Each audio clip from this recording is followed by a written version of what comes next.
10 vai diễn kinh điển của Đàm Tùng Vận đã thể hiện tài năng diễn xuất tuyệt vời của cô. Không có gì ngạc nhiên khi cô ấy là nữ hoàng rating trong thế hệ sinh sau năm 1990. Khi nhắc đến nữ diễn viên nổi tiếng Đàm Tùng Vận, chắc chắn mọi người sẽ nghĩ ngay đến những bộ phim truyền hình như With You, Carefree, Under the Power và Go Ahead. Cô ấy xinh đẹp và đã thể hiện xuất sắc nhiều vai diễn khác nhau, giúp cô ấy giành được danh hiệu nữ hoàng rating trong làng phim truyền hình thế hệ 90. Hãy cùng điểm qua 10 vai diễn kinh điển nhất của cô ấy. Phi Tần Xuân trong phim Các Hoàng hậu trong cung. Mặc dù chỉ là vai phụ, nhưng diễn xuất của Đàm Tùng Vận trong vai Chun Gairan toát lên vẻ ngây thơ và vô tư, một sự thay đổi mới mẻ trong thể loại phim cung đình.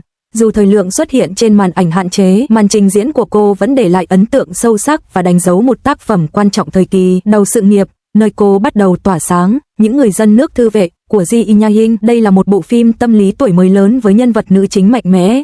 Đàm Tùng Vận vào vai Ji Nha Ying, người kế thừa kỹ thuật nhuộm tơ tằm tứ xuyên, người đã vượt qua nghịch cảnh để đạt được thành công và tìm thấy tình yêu. Sự tận tâm của cô trong việc học hỏi các nghề thủ công truyền thống cho vai diễn đã mang lại cho cô nhiều lời khen ngợi, và bộ phim vẫn giữ được sự nổi tiếng kể từ khi ra mắt. Đường về nhà, Gui Xiao, một tác phẩm kinh điển về chủ đề hàn gắn sau chia tay. Đàm Tùng Vận vào vai Gui Xiao, một giám đốc đầu tư điềm tĩnh và lý trí, người đã nối lại tình xưa với Lu Yan Khẩn, một sĩ quan cảnh sát đặc nhiệm do Trinh Boran thủ vai. Cảm xúc của hai nhân vật được thể hiện tinh tế và kiềm chế, khắc họa sâu sắc tình yêu và trách nhiệm của người trưởng thành. Em đẹp hơn cả ánh sao của Di Sinh. Trong bộ phim tình cảm đô thị hiện đại này, Đàm Tùng Vận vào vai Di Sinh, một phụ nữ trẻ làm việc tại Bắc Kinh để khởi nghiệp. Đối mặt với những khó khăn trong công việc, cô kiên quyết từ chức để phát triển các sản phẩm y tế dựa trên trí tuệ nhân tạo và nảy sinh mối quan hệ sâu sắc với một nhà đầu tư lạnh lùng do Su Kai thủ vai.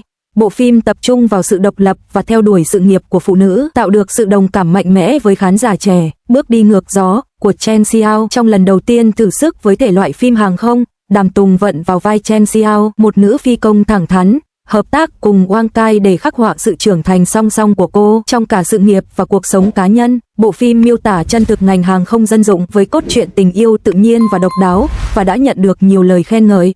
Ninh Mạnh trong phim Xin hãy gọi tôi là đạo diễn, mang đến một làn gió mới cho thể loại phim truyền hình về môi trường công sở đô thị. Đàm Tùng Vận vào vai Ninh Mạnh, một người phụ nữ thăng tiến từ thư ký lên nhà đầu tư, tham gia vào cuộc đấu trí nơi công sở với Lâm Cân Xin, một cuộc đối đầu giữa người phụ nữ thuộc tầng lớp lao động và nữ CEO sắc sảo. Trong phim, hình ảnh chuyên nghiệp với cặp kính của cô ấy sắc sảo và đầy năng lực thể hiện sức mạnh của sự trưởng thành của phụ nữ trong môi trường làm việc.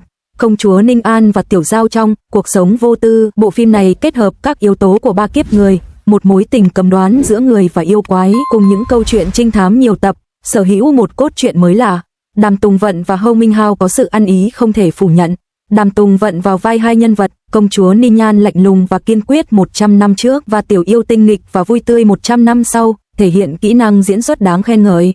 Bộ phim tâm lý gia đình ấm áp và đầy ý nghĩa. Trong đó Đàm Tùng Vận vào vai Ly Chiên Chiên, một người thợ khắc gỗ lạc quan và vui vẻ, người có mối quan hệ thân thiết như anh chị em với Song Uy Long và Trang Sinh Trân dù không cùng huyết thống. Cô đã thể hiện hoàn hảo sự kết hợp giữa tính cách tươi sáng của nhân vật với những cảm xúc tinh tế, gây được tiếng vang lớn trong khán giả và nhận được đề cử cho cả giải Kim Ưng và giải Mộc Lan. Nguyên thần Hạ Từ, Dưới quyền lực là một trong những tác phẩm đỉnh cao của thể loại phim tình cảm lịch sử. Đàm Tùng Vận vào vai nữ cảnh sát thông minh và dũng cảm Duan Jingxia.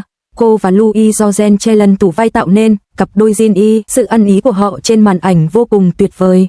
Bộ phim đã trở thành một hiện tượng sau khi phát hành và Đàm Tùng Vận đã giành giải Hoa Đinh cho nữ diễn viên chính xuất sắc nhất trong phim truyền hình lịch sử nhờ vai diễn này. Câng câng từ bài hát With You với điểm số 8.9 trên Douban. Bộ phim được ca ngợi là đỉnh cao của thể loại phim tình cảm tuổi trẻ trong nước. Diễn xuất của Đàm Tùng Vận trong vai Câng câng rất đời thường nhưng chân thực, và cặp đôi Chân Hoa CP của cô với Liu Haoran đã trở thành cặp đôi được yêu thích của vô số khán giả. Cô đã thể hiện một cách tinh tế và cảm động sự bối rối, trưởng thành và hối tiếc của học sinh trung học, và thực sự nổi tiếng nhờ bộ phim này.